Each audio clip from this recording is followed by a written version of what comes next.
আজকে আমি বানাবো ডিম দিয়ে পটল ভাজা। তাহলে চলুন কীভাবে বানাচ্ছি দেখুন। আমি ডিম দিয়ে পটল ভাজা, প্রথমে আমি পটলগুলো ছিলে নেব।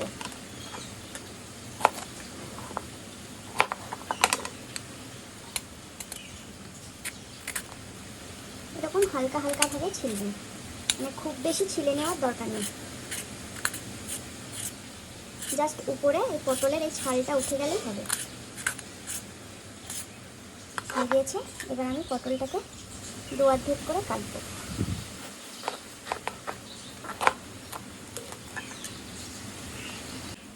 এবার আমি পটল থেকে এই যে মাঝের এই অংশটা চামচের সাহায্যে এইভাবে তুলে বের করে নেব।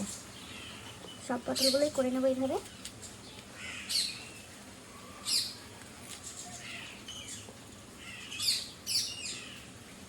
হয়ে গিয়েছে সবগুলোর মাছ থেকে বের করা। এবার আমি মিক্সচার মেশিনের বাটিতে এই যে পটলগুলো বের করেছি এটা নিয়ে একটু পেস্ট করি। এটাতে আমি নিয়েছি পেঁয়াজ কুচি, লঙ্কা কুচি, ধনেপাতা কুচি ও একটা ডিম দিয়েছি, দিয়ে ভালো করে একটা মাখিয়েছি। এবার আমি এটার মধ্যে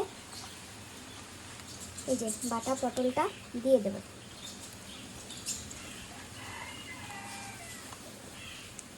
বাটা পটলটা দিয়ে দিলাম।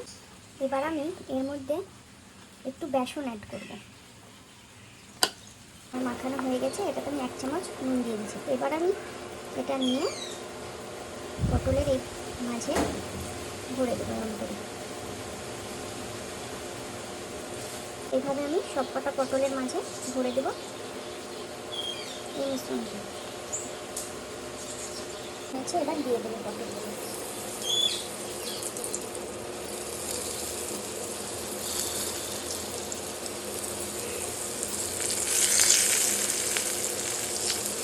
ঢাকা দিয়ে দিব সেদ্ধ হওয়ার জন্য।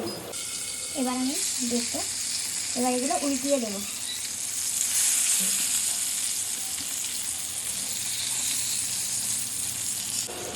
সবগুলো উল্টিয়ে দিয়েছি। আবার ঢাকা দিয়ে দেবো।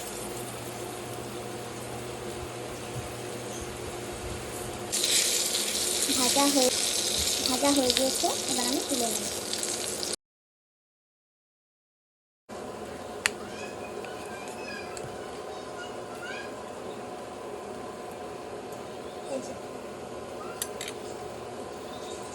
পটলের ভিতরে সেদ্ধ